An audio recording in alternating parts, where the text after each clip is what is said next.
All right, everybody, good evening, and thank you for joining the third and the last session of this workshop.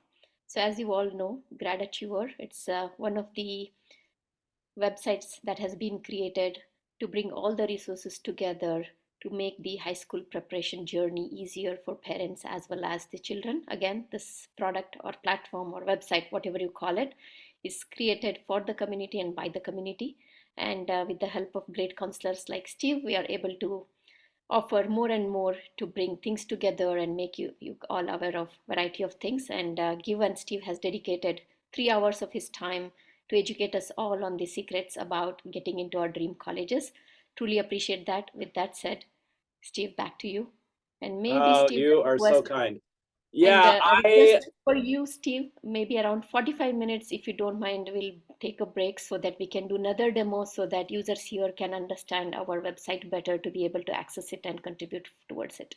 I agree. I think that's fantastic. So we will plan on that. We'll break at about the midway point so that we can see just once again how amazing your platform is. And I really do mean that. I support your team and the effort and the vision and the mission behind all of this. I think it's just incredible. So uh, everyone who is here today, thank you for joining us one more time. And one last time, because this is the last day of this workshop. It's just been an honor to be able to present. We've had some excellent questions. I've had some questions come directly to me, and then more questions that come in the chat to everyone. And same thing today. If there was ever a time to emphasize, be sure to ask your questions, it's today. This is our last time in this format. So of course the GradAchiever platform allows you to ask me questions or to reach out to me, which is a wonderful feature that I'm sure will be highlighted when we go through that platform halfway through today's workshop. But as far as live interaction and my ability to respond in real time, yesterday we spent about 6 more minutes than I had planned talking about admissions officer outreach and how you build a relationship with admissions officers. That's because we got about 5 questions about that in real time. And so if you do have thoughts or you have questions, I'm happy to dive deeper in to whatever level is reasonable within the confines of the workshop. But I'm more than happy to help out where I can and answer those individual questions as long as it makes sense to do that. All right, especially those questions that you have that perhaps other families are also asking as well, those other questions. Okay, I do have a direct message right off the bat. Is there any place where we can find the recordings? You do want to watch the recordings if you weren't here for day 1 and day 2. And the second thing is if your teen was not here, right? Or if you're the teenager and your parents haven't seen this. This is a team sport. You need to get both sides of that equation together. And I would ask Kavita during that break when she shows everyone the platform to also perhaps show where the recordings are or will be. And that would be helpful to you as well. So hopefully that answers that question that I got. All right, so let's dive in and talk about this. Today, you might feel like, okay, I understand the myth. I understand why people buy into this greatest misconception around college prep, and I understand why that's so costly. I get it. I get all of that. So what do I do about it? Right? What do I do about it? And that is why we are here today. To clarify or to summarize, day 1, we learned the biggest misconception in all of college prep. And not going to spend a ton of time here because we did it 2 days ago and we spoke again yesterday. But most people feel like admissions officers are trying to figure out who's the most impressive, who's kind of middle of the range, average, and who's the least impressive. And as they rank all of these different applications, their goal is to figure out the 2,000 or the 3,000 most impressive students, accept those students, waitlist or defer the next 1,000 students, and then reject the rest. And a lot of parents feel like that's what admissions officers are trying to do when they decide or when they analyze these applications. That's not at all what they're trying to do. Okay, absolutely not. Plenty of people at the very tippy top of most impressive are being rejected. And that's because admissions officers can't figure out where they fit into the class that they're shaping. All right. And we learned yesterday that admissions officers are not doing that, of course, and that we should be focusing instead of focusing on being as impressive as possible, we should focus on having some kind of standout story, right? Identify the activities that help you stand out by clarifying your core values, clarifying who you are at your core. And that means, what matters most to you. uh, what kind of legacy do you want to leave behind? What are the things and the people that you admire the most, and why do those things stand out to you? These are some of the ideas that we'll talk about today. But we learned yesterday that the absolute key to everything, and this becomes more and more clear every single year as we help our seniors get into these incredible schools, and we see how they fill out those applications, and how they talk to people who give them letters of recommendation. Everything is easier and more effective when they have clarified their core values, okay? Because once you clarified your core values, then you can move into the rest of the strategy, okay? So everything builds off of this foundation of understanding what matters most to you as a human being. And I hope that those of you who care about teenagers within the sound of my voice, I hope that you hear this, and maybe part of you says, wow, that's kind of confusing. Like, I'm middle aged and I don't know what my core values are. I haven't done this kind of reflection, this kind of deep thinking. I haven't figured out for me. And maybe there's some confusion, and maybe there's some of that as well. But I hope that all of the adults within the sound of my voice are hearing this and saying, yes, this is what makes for a good life. This is what matters. We do take this longer horizon perspective. As an adult, we've had more life experience. We can say, look, our teens, we can't blame our teens for believing that everything in life hinges on which college they attend. But adults, we know better, right? We know that what we're looking for is not admission into one particular college or even a group of particular colleges.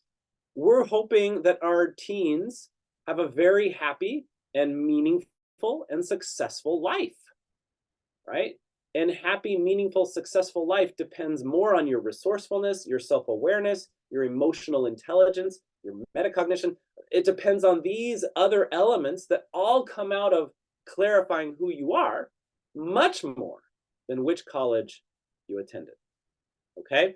So hopefully, parents, even if you're feeling a little bit intimidated by this idea, man, how do we figure out core values? Hopefully that's also very, very exciting. Okay? Because the best college prep in the world begins with clarifying your core values. All right? Now, we just talked about, maybe that feels a little bit nervous. Maybe it makes you feel a little nervous. Most adults don't know their core values, and there's a very good reason for this. We don't generally, in society, we don't generally think in terms of core values, right? It's not a part of the school system that we grew up in. I have taught on three different continents. I've taught high school, I've taught middle school, I've taught college. I have taught, AP and honors classes and regular classes that you find all over the United States. I've also taught IB MYP, the middle years program. I've taught IBDP, the diploma program. I've taught A levels and IGCSEs. I've taught the British curriculum. I have taught in a variety of settings. Okay, and I can tell you that school is not set up to help teenagers figure out their core values. That's just not even on the radar of what schools are set up to. Artificial intelligence, AI, is probably going to change this.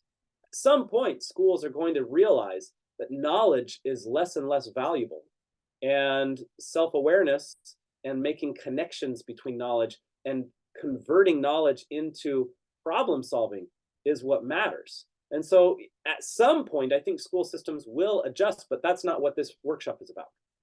the reality is that all the adults who are listening to me right now, and all of the teenagers who are listening to me right now, have either been through or are in a system that is not set up to help you figure out your core values. Instead, what we hear all throughout high school is the same mantra repeated over and over and over again. And that is, you better work really, really hard because college is coming, right? And I have a quick story to tell that I think you might be able to relate to. And I'm not going to ask you to turn on your cameras and raise your hands or anything like that. But when in class, when I work with my teenagers, we all have our cameras on. I can see everyone's faces. And this is a really fun story to tell because I can see everyone's face light up when they remember, oh yeah, that happened to me too. Okay, so I remember when I was in second grade, a little boy, and I was doing my math homework out on a picnic table, somewhere in the neighborhood, right?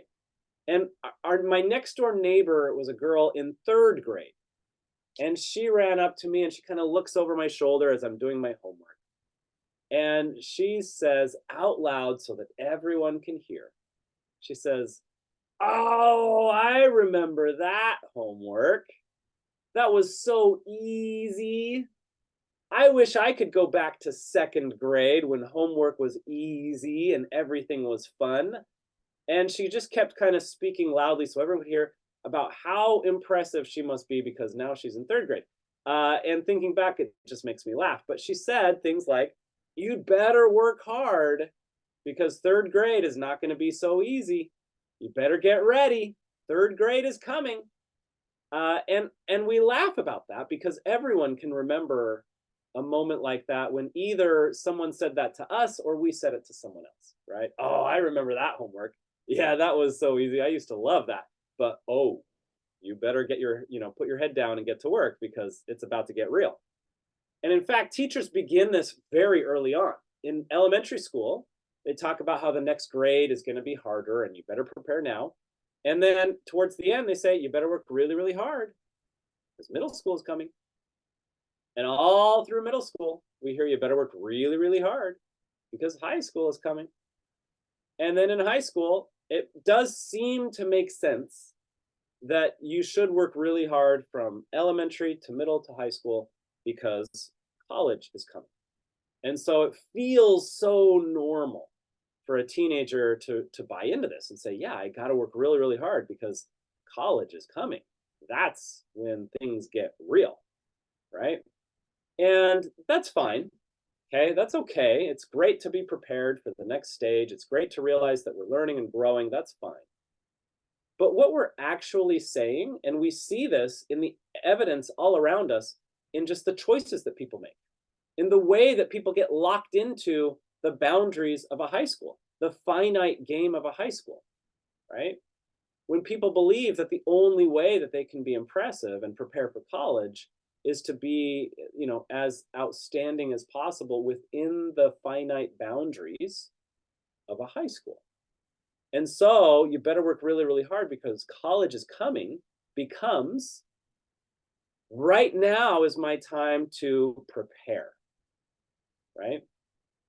It is not my time to live, it's my time to prepare because the important stuff is about to begin.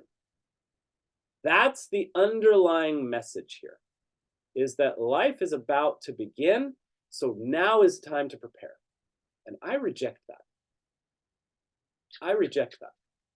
I believe that life really begins, yeah, of course, when you're born, that's a very important day. But life really begins to take on meaning, and probably the second most important day is the day you discover your core values. You clarify what matters most to you, and you can begin to make decisions in life that align with those core values. All right? Because the adults in the room know that after your high school finishes and you do get into college, then people are going to say, instead of saying, you better work really, really hard because college is coming, people are going to say, you better work really, really hard. This is in college, right? You better work really, really hard because the real world is coming. Your first job is coming. Your career is coming. right? Your first promotion is coming. Even when you get into that first job, you better work really, really hard, because then you can be promoted. You can get into a leadership position, right? And what happens is no one on this path ever stops and says, wow, what matters most to me? Like, where am I building towards? I'm trying to move up, but to what end? What is my goal here? And so some people, I would even say most people, make it to the end of their lives, and they're still working really, really hard because the next thing is coming, and they never really lived. They never really figured out how to make choices that align with the best of who they are. They never stopped to think about what makes them who they are, what charges their batteries, what are their core values. And because they don't know what they value, they don't do the deep thinking, they can't make decisions that align with those values. I mean, sometimes you make this, you just, by happy coincidence, you do make good choices. But oftentimes you live your whole life preparing for the next thing, whatever it is, the next promotion, the next leadership opportunity, the next whatever. And you never really live. And I repeat, life really begins when you discover your core values. That's when, my goodness, how exciting. That's when life becomes meaningful and relevant and exciting. And that's when you see those teenagers and adults, by the way, but you see the teenagers around your team and maybe just out there, uh, that aren't close to you proximally. But uh, you see teenagers that just, it seems like absolutely everything is easy for them. It seems like they're smart and they're talented and athletic and musical, and no matter what they do, they become the best at whatever they're doing. And it feels like, man, life just comes so easily, and they're so happy, and it just seems like they have endless energy and endless focus and endless discipline. And you see teens that kind of make you feel like, well, they're different from my teenager. They're different from everyone that I know. I don't know how they got there, but they're different. I know how they got there.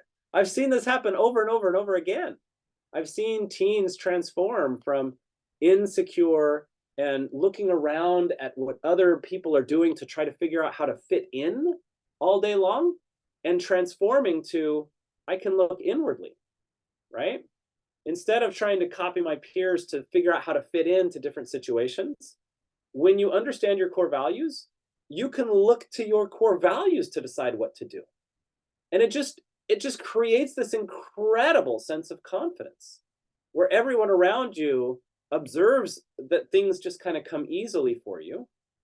And of course, you know that you're doing things that align directly with what matters most to you. So when you spend your time doing those things, it recharges your batteries. Now you have full, self-discipline and willpower batteries. And so you're more motivated. Things are more enjoyable. You work harder, you focus better, all of that. And then you have room to go and do well in your classwork that does not necessarily align with your curiosity, your interests, your core values, right? But you have full batteries. So you can drain those batteries doing well in school and then recharge those batteries the rest of your day. Okay. It's a game changer, right? That's when teens really take on and adopt this life that is completely aligned with who they are. All right. And I'll tell you, that's what confidence looks like. Once you've seen it, you know what I'm talking about. You see that in a teenager, and it just feels like, man, who is this person? What are they, what food are they eating? How do I get what they got? It's that they've learned to align their choices with their core values. All right. Now, it's also critical that first stage. How do you align with your core values? That first thing that you do is you figure out your core values. And once you figure out your core values, then you can move into the next stage of college prep, the great stage of college prep, which is community impact. Okay. Remember back to day one when we talked about what colleges are looking for. First of all, they're trying to shape a class, which means they're trying to find all kinds of diversity, rich, diverse class, different kinds of people coming together because not only does that better represent the diverse planet that we live on, but also diverse backgrounds and diverse ways of thinking, diverse modes of doing things leads to better decision making. It leads to better group work. It just is better, right? In so many ways. And so admissions officers are trying to find this rich, diverse ecosystem, this diverse class of students that can create an ecosystem that really supports each other and builds each other along the way, and makes the community itself a better place. So admissions officers see that 4-year campus life as a community. And they're trying to figure out, how do we shape this community? How do we create a community where people help each other and make the actual college campus a better place? Okay, so if you have done really interesting things to make your community better, it's really strong evidence that you're going to make your college community a better place. And remember, the third thing is they're trying to figure out which of these people is going to go on and graduate and make the world a better place, right? Who's going to go write best-selling books? Who's going to go start companies? Who's going to be a world leader? Stuff like that. Who's going to be a lawyer that challenges bad ideas and bad laws? All of that becomes part of the calculus that they're going through as they're trying to figure out which students to admit and which students to defer or to waitlist or reject. Okay. Community impact. If your community impact aligns with your core values, then you've answered a lot of the questions for the admissions officers, right? So first of all, you find some issue in your community that violates your core values. You figure out those core values, you go through the work that it takes to really figure out what matters to you and why, right? And once that has been clarified, once you are clear on that, then you can look around at the issues in your community. What are the things that break your heart? What are the things that make you angry? What, when you look around at the planet or at your community or at your school or whatever, however you're defining your community right now, what are the things that you look at and you say, man, that's just not right. That's not how it should be. That's just not right. That's not okay. Those are the things that violate your core values. So find one of them and begin working to solve it. Okay? You begin working to solve that problem. Now, in practice, this develops in one of two ways. Remember, we're talking about teenagers. Most of the teenagers that we are talking about have been raised in this system of, you better work really, really hard because third grade is coming, middle school is coming, high school is coming, college is coming, right? And so the mindset is not, let me figure out what matters to me and let me learn what it takes to pull teams together to figure out the issues within the issues to begin working to solve real problems in the real world. Like, most teenagers have never experienced that before. And so, yeah, at the beginning, there's going to be some hiccups. There's going to be some people are going to get stuck and they're going to be naive. And I mean, I've seen this over and over and over again. That's fine. That's how we begin. But as you move forward, there are kind of two ways that this progresses. Okay. The first option, or the first path that a lot of teens take, is they know the core values, right? They know the issue that violates their core values. So they immediately say, yeah, that's the problem that I want to work to solve. And as they begin solving it, like we said, they discover that they were pretty naive, right? Their first inclination was to say, man, why don't they just do this? Why don't they just solve it this way? And they haven't even, and these teens that say that haven't figured out what they even is. Is they that should be solving this the government or the school officials, or, you know, who is they? Because once you start trying to move forward with that solution, you might be creating a new problem for a different group over here. And teens begin to realize that they were naive at first. And so they begin to say, okay, here's this bigger problem. What are the issues within the bigger problem that I can begin to look at? What are the problems within the issues within the problem, right? The issues within the issues. And at that stage, they're beginning to learn what it's like to be an academic, what it's like to do primary research, and to try to figure out the issues within the issues they start diving into academia. Okay, and so actual real academic research happens, and so that is the first path that many teens take. They start trying to solve a problem, but that leads them to academic research. And as they solve problems in an academic setting, they can go back and apply those solutions to the problem that they already were working on. Okay, the second path is also quite common, and that is, I know I'm interested in this field, but I just don't know what problem I want to solve, right? That's common. That's okay. That's fine. You need to begin digging deeper into your field that you want to specialize in, right? This field that you're interested in, start working to discover those problems and then take that research. So you start with research. You don't even start with a problem to solve. You begin doing academic research in a field that you're interested in with the mindset that you're going to go and apply that research to the real world. Okay. And so that becomes the mindset that you take from either I'm going to try to solve this problem, and then over time I'm going to discover how naive I was. It's going to lead me into academic research that makes sense to me. Or I'm going to start with this academic research. I'm going to go deep enough that I figure out the issues that this academic pursuit is trying to solve, and then I'm going to be part of that solution as well. Okay, and I think this is a good point to pause and to turn the time over to Kavita to share our wonderful platform with us. So I'll stop sharing my screen now, and then Kavita, if you can share the GradAchiever platform for a few minutes. I will Thank you, do Steve. that, This is Steve. our CEO, Surbi, that is going to be giving a quick demo of the GradAchiever. Surbi? Yeah. So I hope everybody can hear me. So this is the GradAchiever platform, which you are going to have a look once you log in after the registration is completed. So we have the event section where we list all the events. In fact, if you know any event which you would like to show it to other parents as well, you can create your event. And if you would like to participate in any events, you can do that. Here we have listed of the events right now, which is going to happen soon. And then we have the groups where you can create your own group, or you can participate in somebody's else group too.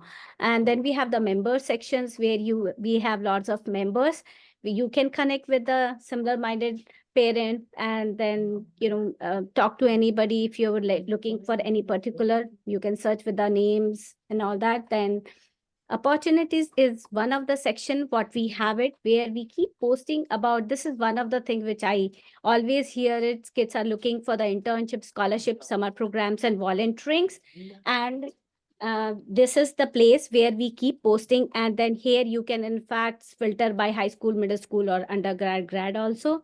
And you can also filter it by if you're looking for only summer programs, you will find it.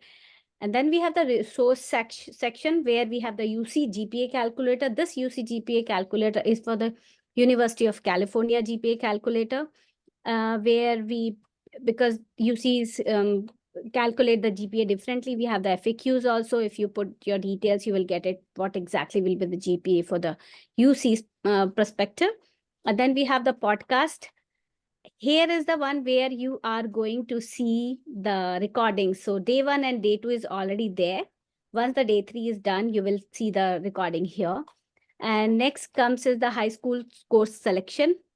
And the high school course selection is basically a simple tool where if suppose you are interested, your kid already knows, okay, this is what I would like to become, then how the structure of the courses ideally should be. So suppose, for example, the kid says, okay, I would like to become a journalist, then in freshman, sophomore, junior and senior year, what subjects kid should take it. Obviously, it will vary, you have to check with your high school, but this isn't overall. This is there. It's a base kind of. Then we have the tutor and counselor section where you can find if you're looking for any tutors or you're looking for any counselors, you can actually list there and find it. You can check their ratings and all that. In fact, Steve is also listed here. You can reach out to Steve by going here and searching his name. He is there, Steve Gardner, and you can reach out to him.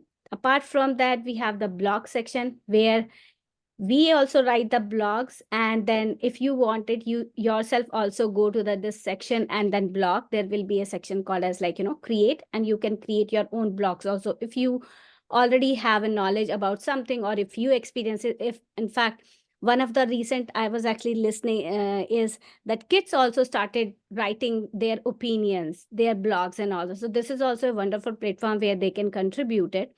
Next comes is the My Plan, where in the earlier high school course selection, when we were going through, it is like when you would like to know what courses. But now when you have figured it out, okay, I would like to take it, these courses, then you can plan. It's like a planner. What you can do is you would like to, you can edit these things, you can add it. Okay, I would like to do 40 hours of volunteering, apply for internships and passion project, whatever you think about. So this is like a little planner that we have it.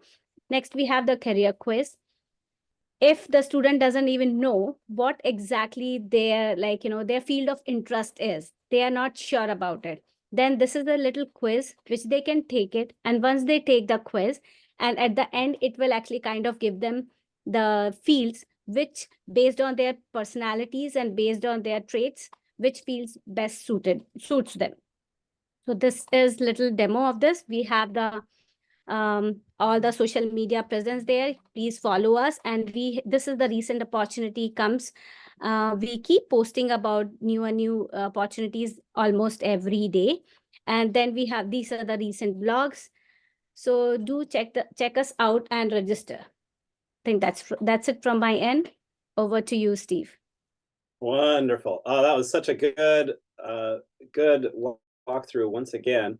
And I'm going to, as we talk through these 3 stages of figuring out your core values, that leading to college or excuse me, community impact, the next phase is kind of phase 3, which is you need to get your application details correct. There are some elements that if you get correct, you can tell your story in a very, very compelling way. And yesterday we spent, like I said, an extra 6 minutes talking about admission officer outreach. The honest truth is you rarely hear anyone talking about building a relationship with the exact admissions officer who's going to be reading your application and presenting you to committee. And yet it is such an important and valuable thing to do. So we'll talk about several other of those. The reason why I say that right now, as you transition out of the description of your platform, is I'm working to try to figure out how to kind of support this group through each of those 3 phases. How do we help our teens figure out their core values? How do we identify the impact project that works for them? And what are the strategic things that we need to do to make sure those applications are communicating our unusual self-awareness and our unusual community impact in a way that is very memorable to an admissions officer, right? Like I said, on day 1 and day 2, we've already gotten our early decision results back from our seniors this year. And once again, they're outstanding. So many of our students got into their first choice schools, and some of those schools are the schools that are very difficult to get into, like Yale and Cornell and Vanderbilt. We've had just outstanding results. And so we know that this process is very, very effective. It's not only really helpful at helping your teen rock high school and be more confident throughout high school and have more, have more fully charged batteries so that they can do better in their schoolwork and feel like they're more competent. Not only is it good for post-college building the skills that are required to be valuable in the open market, to be able to choose, an arena that matters to you enough that you can build all of the leadership and the communication skills and the problem solving and the expertise that you need to solve real problems in the real world. Yes, this is the method that we would use to become that kind of problem solver out in the open market, and becomes, very, very important for that. So not only is this the best thing you can do to rock high school, the best thing you can do for a great life long term, but the great news is it's also exactly what you should do to be more competitive for the most competitive high schools or most competitive colleges. All right. So we talked about already that when you move forward in your impact project, you're going to either try to solve a problem that's going to lead to academic research, or you're going to start with academic research that leads to solving a problem. When you can do that, think about what admissions officers are looking for. Shape a class that represents the diversity of the planet, solve real problems, or build a community that works together to help each other out and solve big problems after you graduate, right? The other thing that colleges are doing that I never mentioned in any of that because it's so obvious, but the other thing that colleges are doing is they're using academia. They're using research to try to find solutions to real problems. That is how a college gauges success in real time. You know, which grants are, how much money are we getting from grants to solve problems that matter to people? What awards are we winning for our research? That's the stuff that colleges really love. And if you present yourself as someone who can contribute now to a research team that knows how to ask good questions, pursue the answers to those good questions, and then apply those answers to solutions to real problems in the real world, I mean, yeah, Princeton's going to salivate over that. Harvard's going to absolutely love that. All right. So admissions officers are looking for that, right? To fill their rich, diverse class with students who can handle academic research and use it to solve real world problems. Yesterday, we went through this case study. I'm just going to remind you because it's so important. Iris was a really ambitious teenager who wanted to graduate a year early.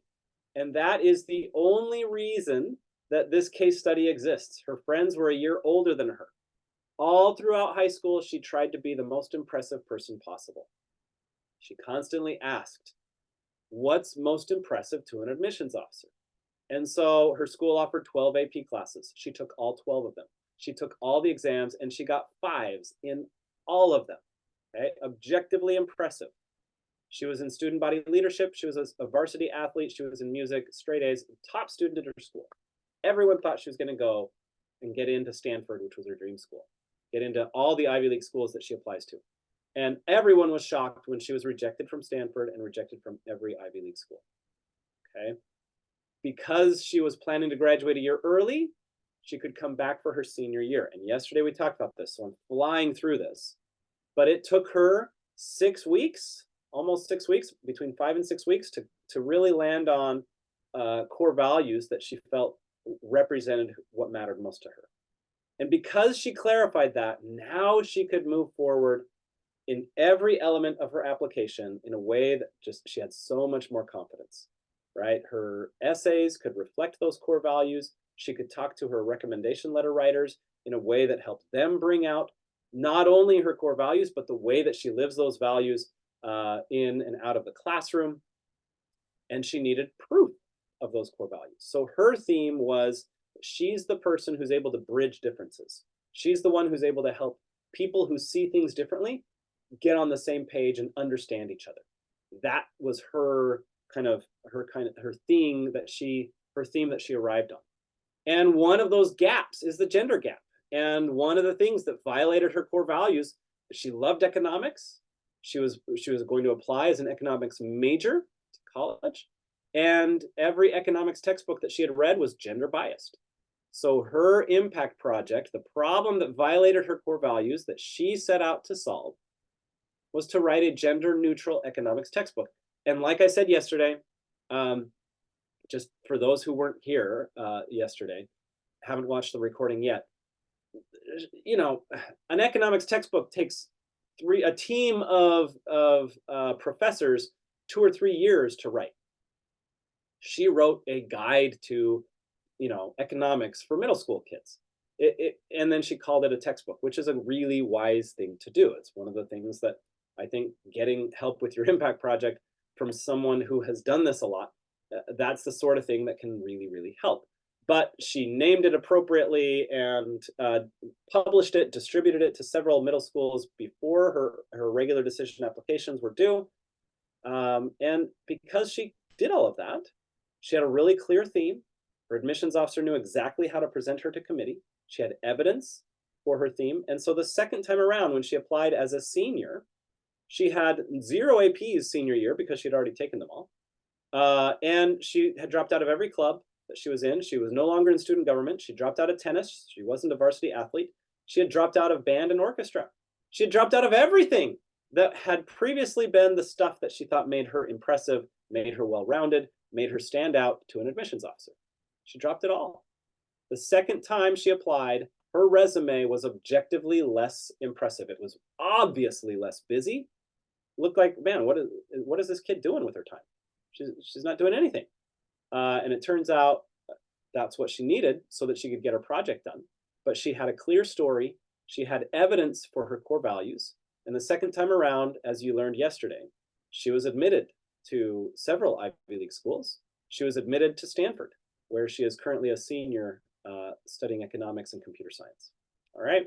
So really great case study because she tried the first approach, the impressiveness trap, for the first 3 years of high school. And then she tried the core values community impact, what I call the Ivy League challenge. She tried the Ivy League challenge approach the last 8 months, 6 months, and it was enough to change her outcome. Okay.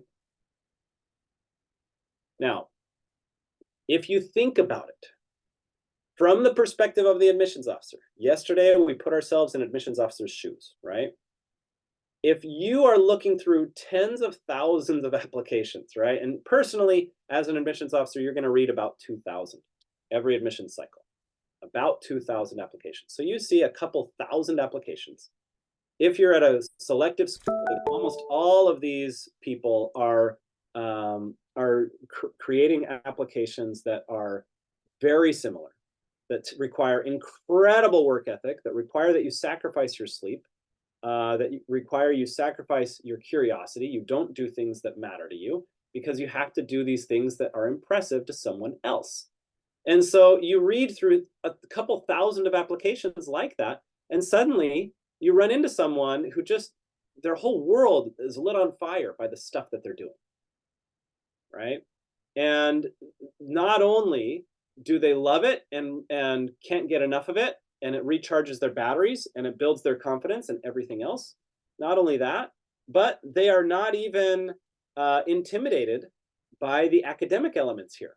So they can go do primary research and draw conclusions from the data that they pull in their primary research. They can read other research. And yeah, this is tough for a high school student. But if this is the thing that you love, we've seen over and over again, students be able to handle really high level work, right? And if you're an admissions officer and you see someone who just seems to come to life because of the thing that they love, and their whole application centers around this field that is so meaningful to them, man, it's just a breath of fresh air. You've got exactly what the college is looking for, but it's like, wow, this is so unusual. It's going to stand out. It's going to be memorable. Okay, so in order to communicate that to the college admissions officer, you need to get the application details right. That's the third step in making sure that you're successful with this. The first thing, your letters of recommendation. The truth is, I have been a counselor in schools. That means I read every single letter of recommendation that every single teacher wrote because I was the one who uploaded them to Naviance, or I was the one who uploaded them into the system. I read every single one. I personally, as we learned earlier today, I've been a teacher on 3 different continents in private schools, public schools, international schools. I have been asked to write too many letters of recommendation to count, a lot, and I've written a lot. I've read even more. The truth is, teachers have 0 training. Most teachers have 0 training on how to write a good letter of recommendation. Most teachers have no idea what a good letter of recommendation looks like. And most teachers read letters of recommendation that might as well be written by ChatGPT. They are almost all the same. Wow, this student is so great. She always shows up on time. She's always prepared for class. She always asks great questions. She helps her peers around her. It's a joy to have her in the classroom, and you would lucky to have her on your campus. Every single letter sounds the same. I did a podcast where I described exactly what you need to do to start a relationship with your admissions officer, or excuse me, with your recommendation letter writer a few months before you ask for the letter of recommendation. So if your child is a junior right now, that is right now, you need to listen to that podcast and do the first step where you write an email of gratitude to the teacher, and then have a meeting where you say, I really respect your opinion. I'd love to hear your thoughts on what I've been doing, the work I've been doing to figure out my own core values. Okay. That conversation, it doesn't matter how awkward it is. It doesn't matter what happens. Having taught for so long, I can tell you, you will be the one in 3 years, the one gratitude email that this teacher gets in this 3-year time period on average. And they're going to be walking on clouds for a few days because someone took the time to say, I can tell you work hard and you care about teaching, and I really appreciate that. And they're going to hear you or see on your email about how you want to talk about your core values and you respect their opinion. They're going to be thinking, wow, what an unusually thoughtful person. Then later, when you ask them to write your letter of recommendation and they say yes, you're going to help them write that letter of recommendation. They're probably going to ask you questions anyway. And when they ask, you're going to write your answers in a way that can be copied and pasted. I promise you, you want to write it in a way that can be copied and pasted. Okay? Teachers don't get extra pay for the letters of recommendation they write. They don't get gifted extra time. They just take, they write those letters in the time that they would normally be spending with family or sleeping. And so if you can save them time, they don't think you're trying to cheat. They think you're amazing and wonderful, and they will use that. All right. So first thing, you need to ensure that you get a strong letter of recommendation, and you absolutely have the ability to do that. Okay. I'll post the podcast link that I'm talking about soon if you remind me. But it's in the Ivy League Prep Academy podcast that I shared yesterday on Spotify, Apple Podcasts, whatever. And it's how to get great letters of recommendation or something like that. Okay. I'll look for that link and see if I can post it here. The second thing is, oh yes, you need to train them. Okay, we already talked about that. The second thing is your outreach to admissions officers. Now, we spent an additional 6 minutes yesterday talking about this. So I'm going to try to reduce the amount of time that I spend right now talking about admissions officer outreach. But I want to remind you, look, you have the ability to communicate directly with the person who is going to read your application. Why wouldn't you build a relationship with them? Well, the reason why most people don't is because they didn't take this workshop. They don't know that it's a thing. It's a thing. It's possible. It's doable, and you should be doing it. Okay. And the way that you build that relationship is through the framework of your impact project. Once you have something to talk about because you're doing this impact project, and because it aligns with your core values, you have 2 or 3 different things to say right off the bat. And that's going to lead to 6 or 7 other things to follow up on with the admissions officer. So during the times that the admissions officer is not swamped reading applications, and there are very specific times during the year, right? During those times when the admissions officer is just loving life and loving the fact that they can influence who comes onto their campus, that's when you want to write in and ask questions about how you can continue to make the impact you're making now after you get to campus. And does that mean collaborating with Professor so-and-so? Does that mean using laboratories as a freshman instead of as a sophomore? Does that mean taking prerequisite classes earlier or later? Questions about your core values, your impact project, and how you can take what you're doing now, take your quest, your mission, the thing that you care most about now, your impact project, and continue to make that impact on campus. Though that kind of correspondence builds a relationship, it gets your admissions officer to know your name, your project, your core values, all about you, your whole story, and they become excited for you to apply. They know when your application comes in, oh, this is Jasmine. This is the person that we've been excited about. Okay. All right. Your outreach to admissions officers should be early and meaningful. It can begin as soon as you have a meaningful impact project. And for many of my students, that is grade 10. And that's awesome, right? As soon as that first correspondence comes in, your file opens. And then other correspondence is just added to the file. And you don't have to overwhelm them. You should not overwhelm them. You should absolutely not annoy them. You should send these correspondences during the times of year that is appropriate, that they're not overwhelmed. But it should be early and meaningful, okay? The point is, your admissions officer should know your name and be excited for your application well before your application comes in. All right, your essays. I don't want to take too much time right now. I have a feeling that we will do a essay workshop or something like that in Grad Achiever here, because this is just such a big topic. It's so important. But there are, I mean, the 5 common essay topics that teens do that are just so boring, the big mistakes that almost everyone makes. Just avoid those mistakes. And the best way to avoid those mistakes is just to learn what they are, and then to start early thinking about impressing your admissions officer through your thoughtfulness and insightfulness rather than through your impressiveness. Your recommendation letters are all about how impressive you are. Your essays are all about how thoughtful and insightful you are. Do not mix those up, okay? Do not mix those up. I just got a great question. Can you explain the difference between early decision and regular decision? I don't want to spend a lot of time on that.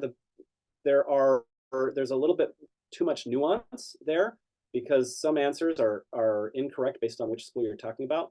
But I did just write an article for Business Insider about what to do if you were rejected or deferred in the early decision round. And in that article, I do talk quite a bit about why early decision exists for some schools and why those motivations are different for other schools, whether or not they care about yield protection, whether there are a number of issues that help you understand the nuance between regular decision and early decision. And I'll be happy to share that link as well. So that's another thing that I'll share just so that we can save a little bit of time. Kishore, that's a really, really good question. The third link that I need to remember to share is this essays. I have a podcast that talks about the common mistakes that people make in essays. That podcast is only, 15 minutes long, 14 minutes long, and it'll save you tens of hours of time, especially if you're a junior now, you want to listen to that right away. If you're a freshman or sophomore now, you still want to listen to it really soon, because the sooner you start doing what I tell you to do in there, which is to keep track of these thought-provoking moments, the more senior year version of you is going to thank present day version of you. All right, you save so much stress and anxiety senior summer when you've got so much to do, and then you're asked to be super reflective and super thoughtful when you have such a time crunch, and it's just a really tough situation. So if you start early and keep track of those excellent essay topics, it makes a huge difference, okay? I have a link to a podcast that can help you with that as well. Now, I'm going to try to provide some of the support that I provide in my own course in Grad Achiever. I'm trying to learn how those groups work and how I can provide some of that support for you.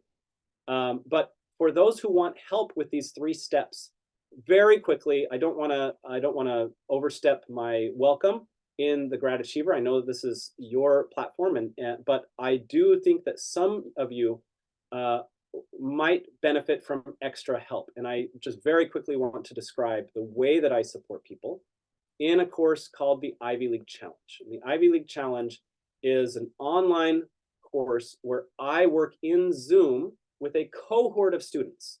Over 12 weeks, we go through each of these 3 phases. So it really is, we meet at the same time once a week so that peers from different parts of the United States and even different parts of the world who are all ambitious and all trying to figure out their core values and how to make an impact in their community, those students can get to know each other and work together through this process. And I find that in those breakout rooms where peers are talking to each other about their fears, about their, the challenges that they're facing, that's when some really profound breakthroughs occur, okay? And what we do is we spend the first month helping the teens figure out their core values. Then I take them through the 9 different frameworks that come from design thinking about how real problems are solved in the real world and help them figure out what impact project they want to work on. And then we go through each of those things that I mentioned in strategic admissions and several more as well, in addition to that. Okay. I'm going to skip through. We've had, obviously, I've been doing this for years. I've had lots of parents and lots of teens talk about how life gets better as they do this. I want to skip all of that because I want to be respectful. I just want to let you know that I do support people in an official way, in a real way, in what is called the Ivy League Challenge. And for those of you who want additional support, I want you to know that you can reach out to me and we can provide that support in the context of an actual cohort. Our next cohort begins Friday, February 2nd. And so it's a Friday night cohort. That means we'll be meeting from 8 to 10 p.m. Eastern, Friday nights, starting February 2nd. We just started a Sunday night cohort last week. So this Sunday will be our second night, our second class. And then we will not start another cohort until we'll do one more that finishes before the summer begins. And so these are kind of, this is the time that we start these cohorts. We continue to work with students after those 12 weeks. And I can talk about that in greater detail for those who are interested, but just very briefly, we have a program called the Global Impact Council, where my teens who have already created impact projects and are already doing really cool things, some of them are already at schools, Ivy League schools, and others, some of them are already in college, but they just love the Ivy League Challenge. Those students who have done these impact projects, they mentor younger students who are just getting started. And that entire program is fantastic because then the mentees can evolve into this, the stage where they can then mentor others. And by the time you apply to college, it's this really cool story arc, right? Of I worked to figure out my core values, then I couldn't stand idly by while this issue violated my core values in my community, so I began working to solve that. And then once I figured it out, I started mentoring other teens. And by the time I get to my senior year and I apply to college, I've mentored 12 different teens in 6 different states and 3 different countries, whatever the case may be. And because this is a Friday night cohort, we will have students from Asia in that cohort. We will likely have students from a few different countries in Asia. Right now, we already have someone signed up from Nepal, someone from Singapore, and someone from mainland China. I believe we have someone in Hong Kong as well. Anyway, the Ivy League Challenge begins soon, and so that is an opportunity to work directly with me. Again, I don't want to go into too much detail. It looks like I have a question from Grad Achiever. What is the earliest you take students? Is it freshman year of high school or middle school? The earliest I've ever taken a student was 6th grade, but anyone that is before 8th grade, I want to meet before they join the cohort. So I've had students in 7th grade do really well. One of my best students is a 7th grader, but she's unusual. And I know there are lots of unusually gifted younger kids, and so that's great. I don't want to discourage that, but for the most part, this works best in late 7th grade, early 8th grade through 10th grade. Kind of that ideal window for most families is going to be 8th grade to 10th grade. And then if you're in 11th grade, it's really important to, if you don't join the cohort, it's important to learn about this strategy as quickly as possible. And the quiz that I gave you yesterday will lead you to a guide that you should read immediately with your junior. You just don't have time to waste. And so read that guide, and yeah, that's going to be really, really, really important. All right, and I agree. Kavita, thank you for sharing that. The group in the Grad Achiever is, I'm still learning how to use these groups, but I want to be a resource, a free resource in Grad Achiever with this platform that you've created for free. I want to continue to support that vision and that mission and that quest. And so I'm learning how to do that. But as I do that, we do have a cohort opening, and I'd love to work with some of your teens. So I know that we are at time. I'm happy to stick around and answer questions. And I also want to, as quickly as possible, find the links that I told you I would find and share with you. And so I'm going to try to do that really quickly. I think I have, yes, I do. I have the Business Insider article about early decision admissions and what to do if you were rejected. Oh, sorry, that is not the right one. This is, okay. That one is about college interviews. I'm just going to share both of them. All right, the second link that I just shared is for the person who asked about regular versus early decision. It's quite nuanced, and different colleges are looking for very different things in the early decision rounds. Some schools, I am not joking when I say it will hurt you to apply early decision. And these are the schools that don't care at all about yield. They care more about losing, locking in a spot than they care about protecting yield. And if that doesn't mean anything to you, don't worry about it. Don't stress about it. But if it does mean something to you, just heed that warning that just because the admissions percentage is higher in early decision rounds does not mean that you have a better chance of getting in. At some schools, you have a worse chance of getting in. So definitely want to take that seriously. Let me really quickly try to find anyone who has questions that they want to ask, type them in now. I'm going to find the two podcast articles or podcast episodes that I shared with you. One is for essays, which I already found. I'm going to post that now. How to avoid making the mistakes that people make in their essays, how to make a great essay. And the second is how to get the right letters of recommendation. I want you to have, as much as possible, access to the free resources.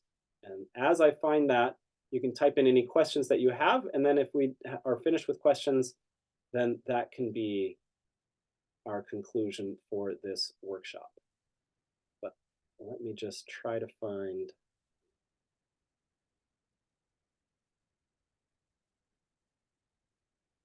the link to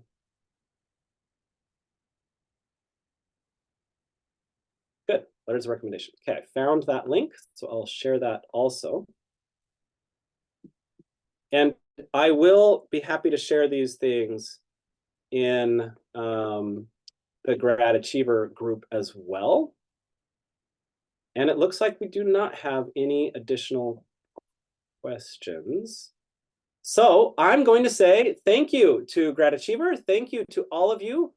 Parents, I don't know that you appreciate fully how important you are in your teen journey, especially when your teen might be someone who is,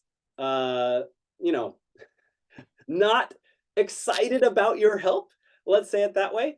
That's totally normal. It's developmentally appropriate for teens to kind of push their boundaries, especially with parents, as they try to figure out, this is actually the time when they should be figuring out their core values.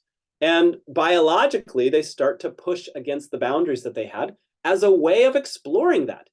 It's just that all too often, we don't know how to guide them. And so that exploration can be healthy, or it can be very unhealthy, or it can be anywhere in between. But regardless, I want to thank you, parents who care enough about your teens to join me for 3 days every single day to work out your schedule so you can be here. I think you're amazing, and I honor you, and I appreciate you, and I just want you to know that you don't give up, all right? Your teen needs you, even if they say they don't. They need your support, and you're doing wonderful work. I'm glad and I'm honored that I can be here and provide some support along the way. But thank you, all of you, for being here and just being amazing parents. And let's go ahead and wrap up the workshop here. Thank you, Steve, again for your Thanks time. so much, everyone. Joining from Singapore, giving 3 days free sessions, it means a lot to us. Thank you so much. It's my absolute pleasure. Thank you, everyone. I'll go ahead and stop the recording. Have a good night. Good night, everyone.